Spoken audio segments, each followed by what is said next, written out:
Dodge City and in the territory on west, there's just one way to handle the killers and the spoilers. And that's with a U.S. Marshal and the smell of Gunsmoke.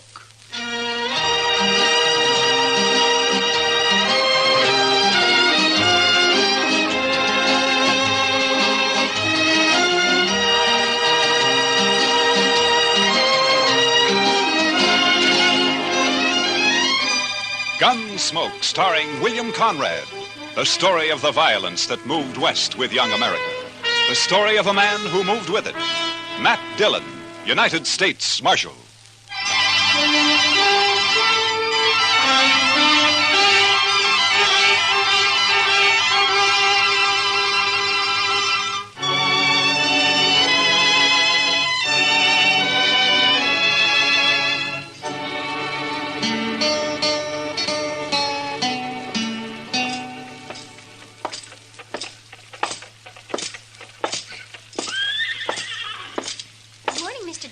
Morning, Miss Ida Mae. Hi, Marshal. Good morning, John. Hey, Matt. Wait a second. What? Oh, hiya, Doc. Oh, on my way over to jail. After you. Oh? You heard about the Longhorn? No, what about it? You haven't heard, or you wouldn't ask. Well, heard what, Doc? Well, I'll walk along with you if you're heading that way. Well, as a matter of fact, I was heading that way. Hey, what's all that crowd out in front there for? In due time, Matt. In due time. You know, Doc, there's only one thing that makes you happier than having a secret, and that's to collect your coroner's fee. Yeah, might get a fee out of this, too, for it's over. No wonder you're all worked up. Hey, have you heard about the Longhorn? It's the doggone thing. Your Longhorn, the doggone thing I ever come across. Morning, Mr. Dillon. Hiya, Chester. Say, you heard about the Longhorn? No, Chester, I have not heard about the Longhorn. What? He's upset, Chester. He's the only man in Dodge who hasn't heard. Look, so help me, Doc, if this is one of your practical jokes. No. I had nothing to do with it. You'll see. Will you pardon me, ma'am? Let him through. Pardon me, please. Let me through. Excuse me.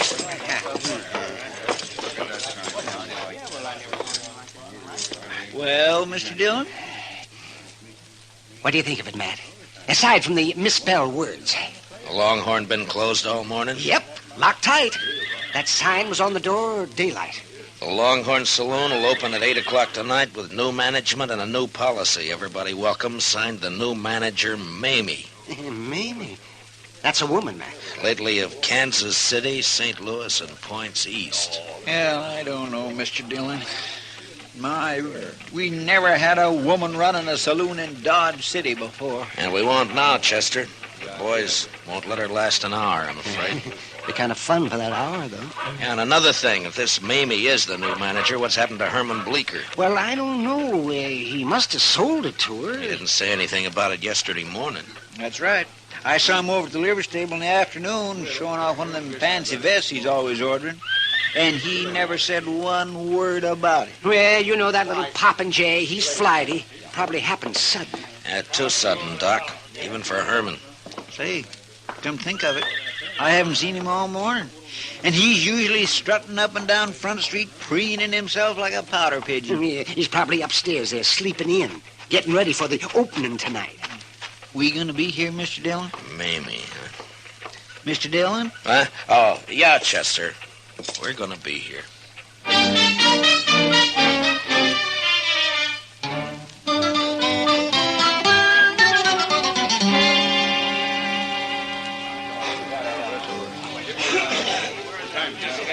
I'm sorry, boys, but she's upstairs. Said she'd be down about 8 o'clock, and that's all I know about it.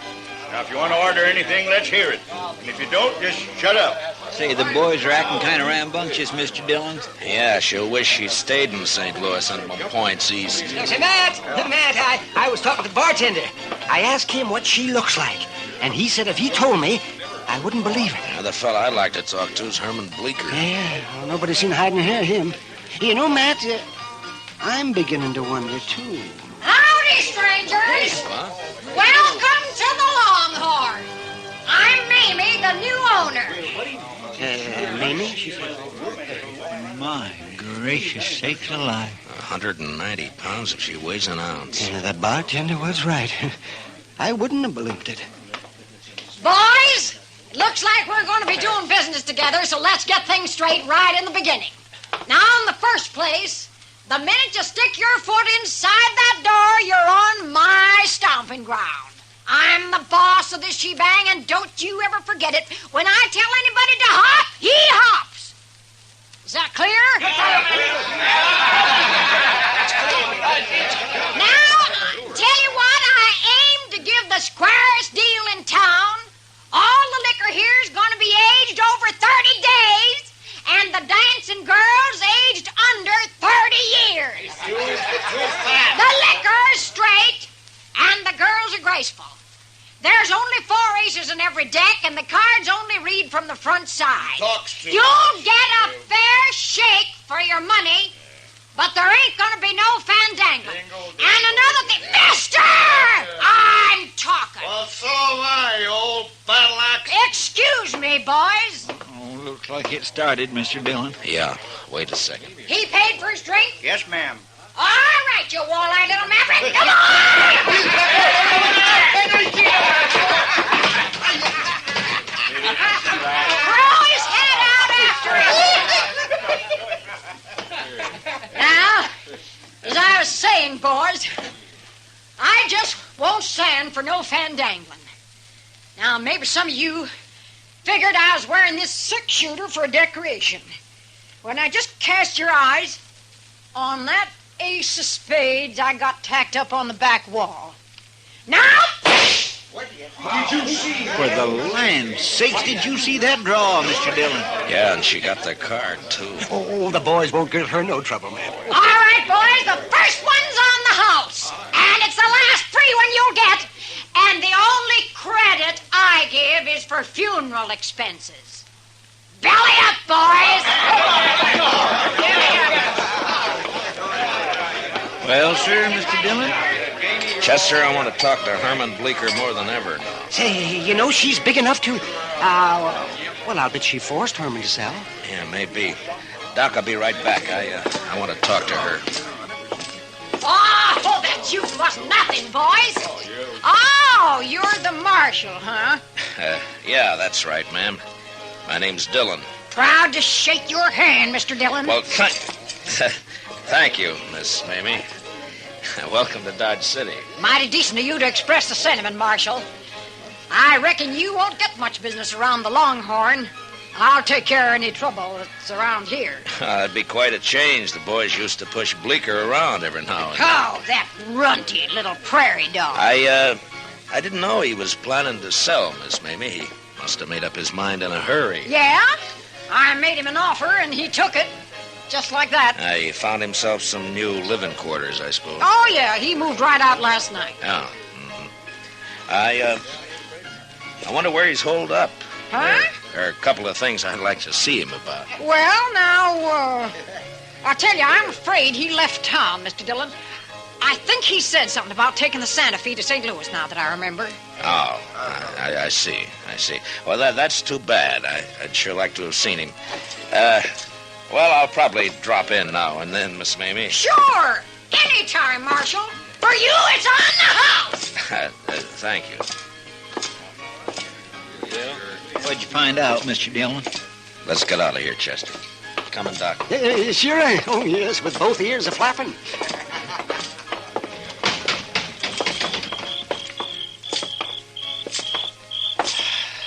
Well, boys, what do you think of her? Oh, my gracious, Mr. Dillon, I sure would hate to meet her in the dark. Oh, why, she's got a voice like a buffalo. Ain't it awful? It just itches your ears, don't it? Why, the woman's a human monstrosity. I still haven't seen Herman. What'd she say, man?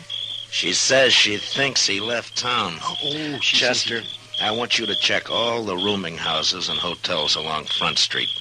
I'm going to go to the railroad station and the stage lines. I'll meet you over at the jail. Huh? Yes, sir, Mr. Dillon. Say, Matt, I think Herman keeps a horse over at the livery stable. Yeah, I thought of that, Doc. I wonder, would you be good enough to look into that for me? Why, sure, I'd be happy to. You know, Mr. Dillon, She is an awful straight shot. Yeah, Chester. I know.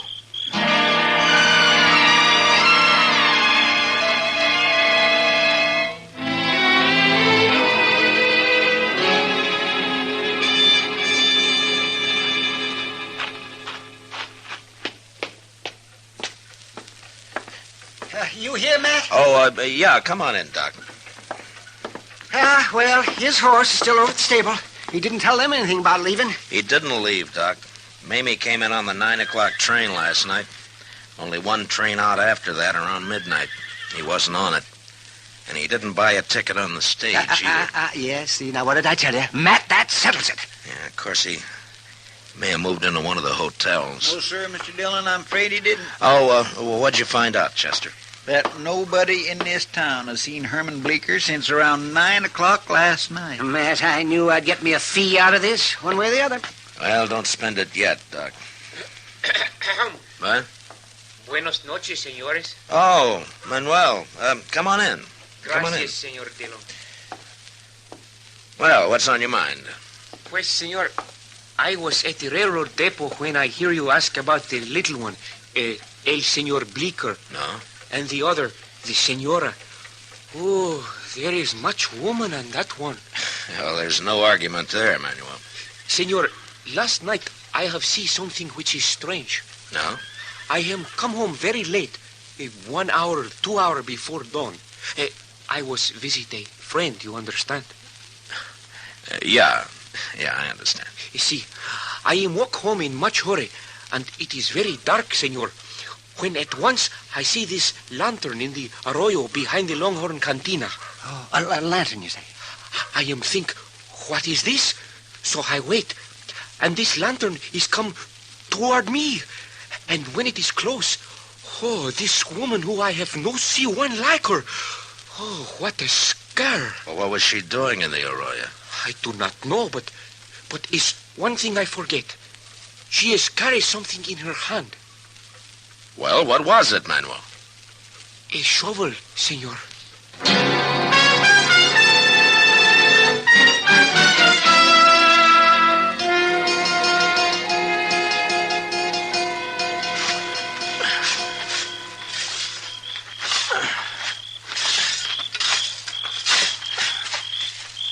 Find anything, Matt?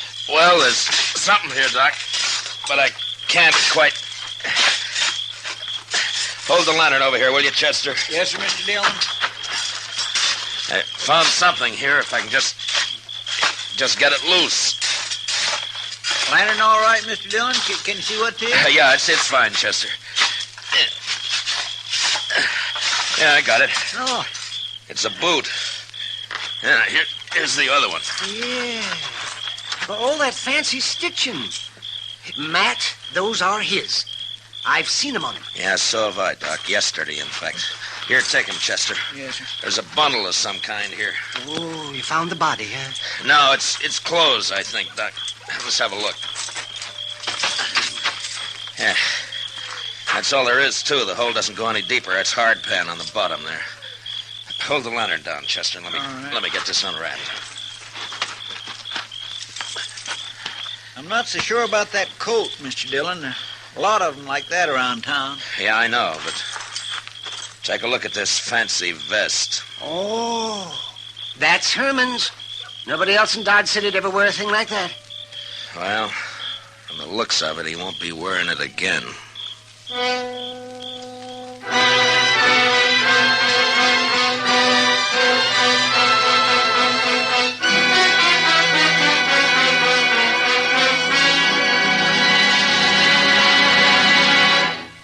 We will return for the second act of Gunsmoke in just a moment.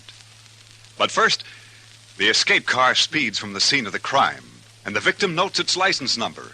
Police investigating the case discover the car has an ironclad alibi. That just begins the excitement on tomorrow night's Gangbusters program. It's the case of the twice-parked car, an authentic crime story taken from actual police records. Don't miss Gangbusters, presented by CBS Radio tomorrow night over most of these same stations. Now, the second act of Gunsmoke.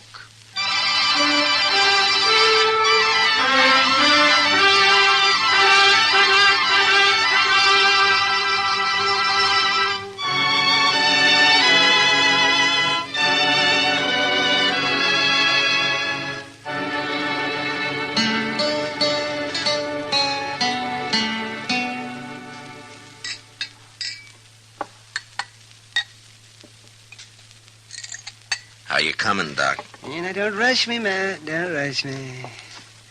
I haven't made one of these blood tests in years. If you ask me, I don't see any use in making one now. Well, let me see. Pour the precipitate into here. What other kind of blood could it be except human? Doc, I only want to be sure, that's all. All right. Let me see. 5 drops of the sulfate. You sure look uncomfortable, Matt. Well, how'd you like to try arresting that lady, Doc? Not my job to arrest her. All I'm doing is stopping up these loopholes Matt's trying to wiggle out of. Well, that's real decent of you, Doc. Real decent. No, sir, Matt, I don't recall you ever being in such a predicament. Oh, of course, I remember the night you shot it out with the Barkley boys over in the Alafraganza. There were 3 of them, and you did not turn a hair. And then that other time when you got dry gulched by the Platte River gang. All right, Doc, all right. But this is different. If I go to arrest that woman, she's just crazy enough to start a gunfight. Oh, it's a problem. It's a problem, all right. Now, let's see. We'll just shake this up and warm it a bit.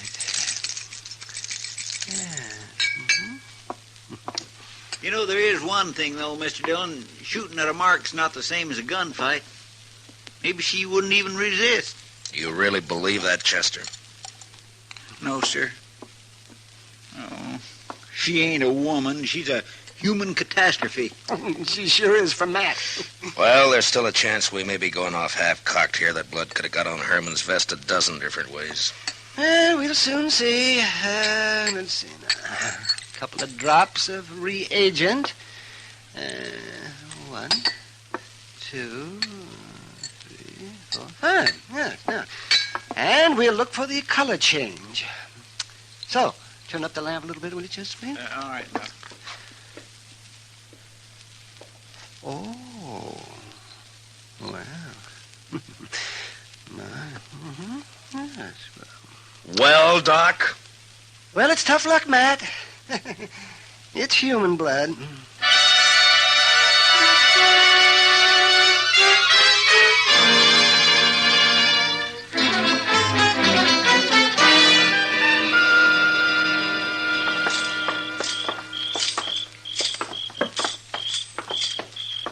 Hey, Matt, I thought we was going over to the Longhorn and talk to Mamie. How come the jail? She'll keep, Doc. She's not going anywhere. Looks cut and dried to me, Matt. It might not if you were in my shoes. Come on in, boys.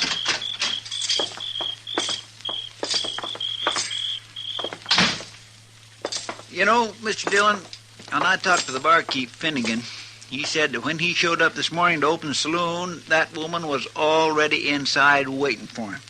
She told him to come back at 8 o'clock tonight, and he didn't see no sign of Herman Bleecker. Oh, well, there's another nail in your coffin, Matt. Doc, if you keep this up, I'm going to deputize you and take you along with me. He sure can have my job, Mr. Dillon. No, you don't. I will not lift a hand in anger against a woman, especially that woman. Keep thinking we could still be wrong. Oh, somehow. real diehard. Look, now suppose Herman hurt himself some way. How? And he wanted to get away by himself and recuperate. Where? And suppose he didn't want anybody to know about it. Why? So he decided to stay with some friend. Who? And, well, maybe... come on, Chester, let's go.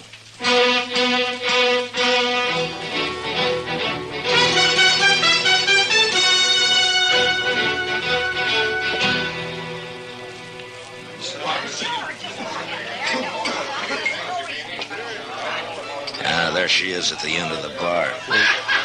What are you going to do, Mr. Dillon? Take her in, Chester. Maybe she'll talk when she's arrested. I gotta get that gun away from her some way. It's not going to be easy. And it's gotta be done. I've never drawn a gun on a woman yet, and I'm not starting now. If I could just manage to... I don't know. There might be a chance. Stick close to me, Chester. Yes, Mr. Dillon.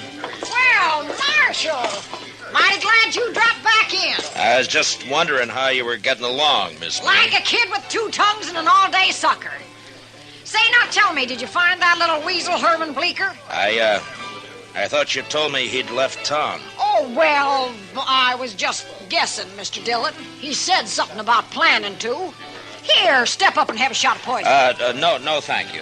As a matter of fact, I came back here for a particular purpose. Chester and I have a little bet on. Mr. Dillon, What kind of a bet is it, Marshal? Well, it was about that shooting trick of yours, hitting the center of that playing card, you know. Chester figures that it was a fluke of luck. He's betting me that you can't do it 5 times in a row. Well, we'll soon settle that. The card's still up there. Stand aside, boys! Mamie's gonna limber up her shooting irons and get out of the way. Get down there, Curly. All right. There's one. Couple of them. You're doing fine so far. How you doing down there, boys? All dead center so far. Say, you there, whatever your name is, what do you think of your bet now? Well, I guess I just kind of lost my head, Miss Mamie. Well, 3 down, 2 to go. There's 4. And 1 more. Oh, yeah. Well, what are you stopping now for, maybe? Well, I got some rules I go by, Marshal. One of them's never to fire my last shot and leave my gun empty. Yeah, I see. Well, that's a pretty good idea, I guess. Sorry to lose your bet for you, Marshal. I'm convinced. Well, I guess that didn't quite... Chester. Miss Mamie, I guess you're not a gambler yourself, huh? Who says so? I'll take a fair bet at even odds any day of the week and twice in Philadelphia. Well, in that case, I'll make you one. I got a pretty fair gun here. Or at least I thought so till I saw yours in action. Well, I'd say yours every bit as good as mine. Well, then how about a bet? Your gun against mine on the 1-cut high card, huh? Well, now, how? I didn't... Of course, it's all right with me if you'd rather back out on it. Who's backing out? You got yourself a bet, Mr. Dillon. Finnegan, shuffle us a deck. Okay, Miss Mamie. It's a better a fight. Mamie never backs out. There you are, Miss Mamie. Now, who goes first, Mr. Dillon?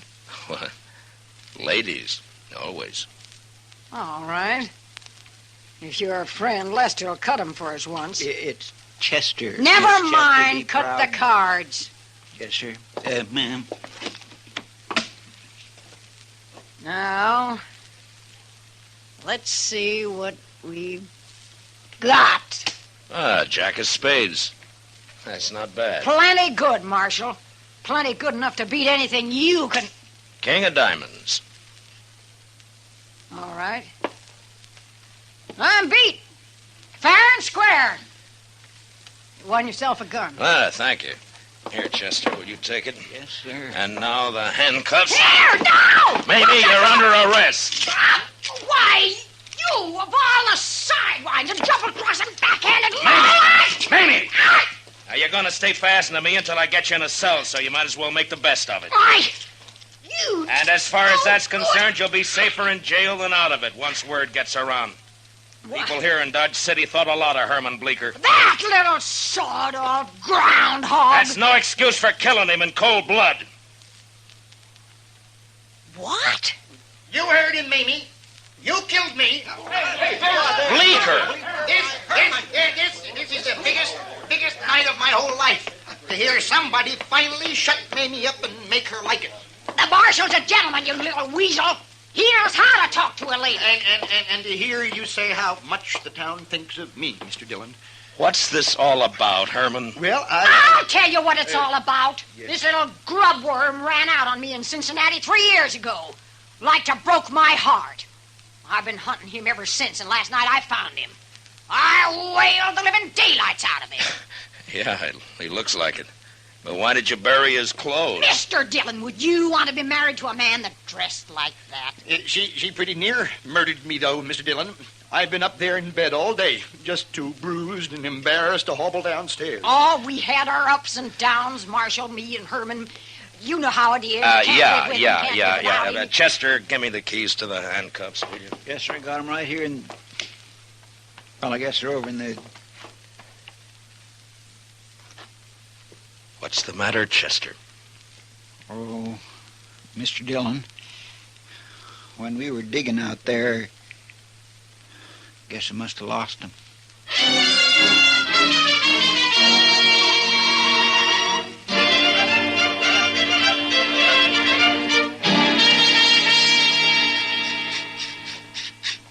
Chester, can't you file that thing any faster? You might just well relax, Mr. Dillon. Took a half hour to get that one off Miss Mamie's wrist. Oh, no. All right, but just hurry. I'm a-filing as fast as I can. Oh, Doc. Mamie gave me this bottle of Irish here to make the waiting a little easier. And it's Jameson's. Oh, well, fine, Doc, fine. Chester, let that go for a minute, huh? And open it up. Yes, Mr. Dillon. Can you imagine it, boys? Little Herman Bleecker married for years to a woman like that. I don't want to imagine. Oh, I'd get nightmares. Here you go, Mr. Dillon. Oh, thank you, Chester. Doc? Oh, thank you. Well, gentlemen, here's to the weaker sex. Mr. Dillon, which one is that?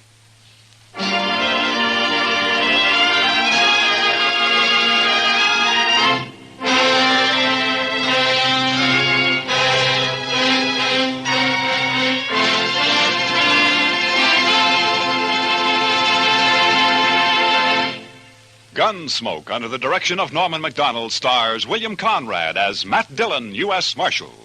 Tonight's story was specially written for Gunsmoke by Les Crutchfield, with music composed and conducted by Rex Corey. Featured in the cast were Jeanette Nolan as Mamie, with John Daner, Ralph Moody, and Byron Kane. Parley Bayer is Chester, Howard McNear is Doc. Join us again next week as Matt Dillon, U.S. Marshal, fights to bring law and order out of the wild violence of the West in Gunsmoke.